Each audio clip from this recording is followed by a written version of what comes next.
कहानी का शीर्षक है निर्मोही। पीयूष बेटा, तेरे पिता तुझे बहुत याद कर रहे हैं। अंतिम समय में तुझे देखना चाहते हैं। एक बार आजा बेटा।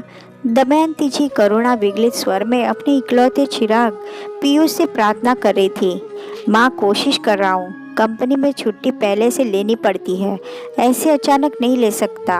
इतनी दूर विदेश में हूँ, आने जाने सबकी व्यवस्था में समय लगता है। माँ, पापा को देश के बेस्ट हॉस्पिटल में एडमिट करवा तो दिया है। बेस्ट डॉक्टर्स दिन रात लगे हैं।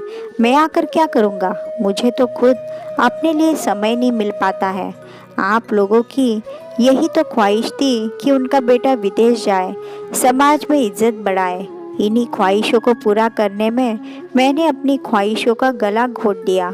और कोई भी बेस्ट सुविधा चाहिए तो बता दीजिएगा, पीयूष ने कहा और फ़ोन कट गया था। और दमयंती जी के जहन में वो अबोध नन्हा पीयूष कौन रहा था जो फूट फूट कर रो रहा था। माँ, मैं हॉस्टल नहीं जाऊँगा। मुझे नहीं पढ़ना बाहर जाकर। वहाँ मुझे खाना कौन खिलाएगा?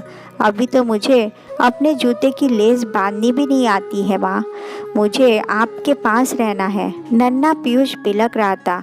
दमयंती जी प्रख्यात सामाजिक कार्यकर्ता उसे समझाने की कोशिश कर रही थी। पीयूष अभी 6 स्टैंडर्ड में गया था, लेकिन दमयंती जी के लिए वो बहुत बड़ा हो गया था। 6th class future deciding class होती है। उनकी सोसाइटी में सभी के बच्चे बाहर हॉस्टल चले गए हैं। उन्हें भी इतने काम रहते हैं। आए दिन पीयूष के स्कूल में होने वाली मीटिंग्स और दुनिया भर की गतिविधियों में बेटे के साथ जुड़ने के लिए उनके पास बिल्कुल वक्त नहीं रहता। जब देखो तब उनके और सोमेश के बीच इन्हीं मुद्दों को लेकर तनातनी होती रहती थी। सोमेश को अपना ऑफिस और अपना काम, अपना पैसा सबसे महत्वपूर्ण लगता था, और दमयंती के समाज सुधार के कार्य बेकार और समय बर्बाद करने वाले लगते थे। आप कुछ कहते क्यों नहीं पीयूष को? समझाइए, अब बड़ा हो गया है। घर से बाहर जाकर ही उसका व्यक्तित्व निर्माण संभव है। माधुरी जी का बेटा सुयश 4 सालों से आर्मी स्कूल में हॉस्टल में पढ़ रहा है। अलग ही दिखता है।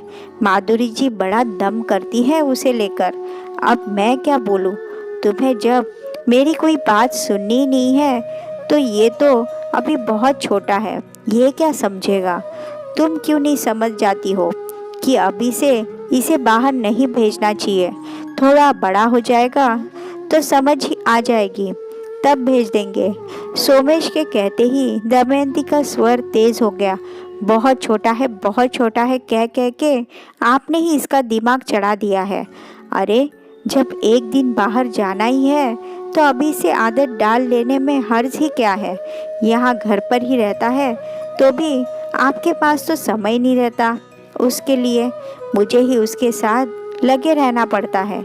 वहाँ हॉस्टल में उसकी ट्यूशन, कोचिंग, स्कूल, बस, टिफ़िन तैयार करने, बीमारी में देखभाल, इन सब की चिंता से मैं दूर हो जाऊंगी।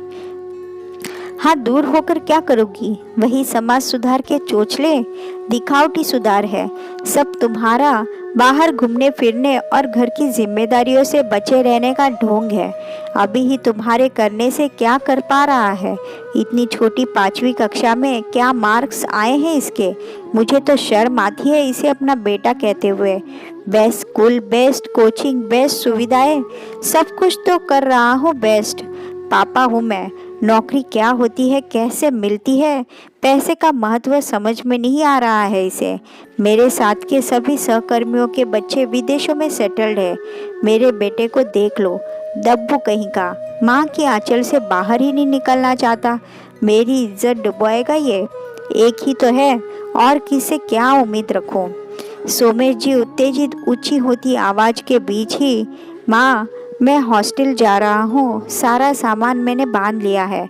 और हाँ पिताजी, अब आप लोगों को मेरी वजह से समाज परिवार में किसी भी बेइज्जती का सामना नहीं करना पड़ेगा, कहता नन्हा पीयूष अचानक बड़ा हो गया था।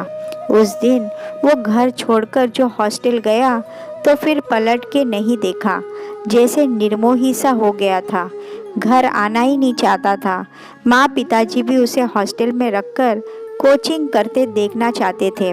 पीयूष भी पढ़ता ही गया, बढ़ता ही गया और अनजाने ही माँ पिता से दूर होता गया और पिता की इच्छा अनुरूप न्यूयॉर्क चला गया, वही सेटल हो गया। सच है, कल जब उसे माँ की ममता और पिता के स्नेह की छाँव की ज़रूरत थी, तब हमने उसे अपने से दूर कर दिया था। आज हमें पुत्र के सहारे की ज़रूरत है तो वो हमसे दूर हो गया है। हमने तो खुद अपने पैरों पर कुल्हाड़ी मारी है। पुत्र को याद करती हुई व्यथित सी दमयंती जी सोमेश जी के पास बैठ गई थी। अरे वाह, बेटा हो तो आपके पीयूष जैसा हो। देखो कितना ख्याल रखता है माँ पिता का। बेचारा खुद नहीं आ पाया तो क्या हुआ, देश का बेस्ट डॉक्टर, नर्सिंग होम और बेस्ट सुविधाएं उपलब्ध करवाई है उसने। सोसाइटी के अशोक जी और सुमेधा ने सोमेश के बेड के पास बैठते हुए जोर से दमयंती जी से कहा, तो दमयंती और सोमेश एक दूसरे की ओर नज़र उठाकर देखने का साहस नहीं संजो पाए।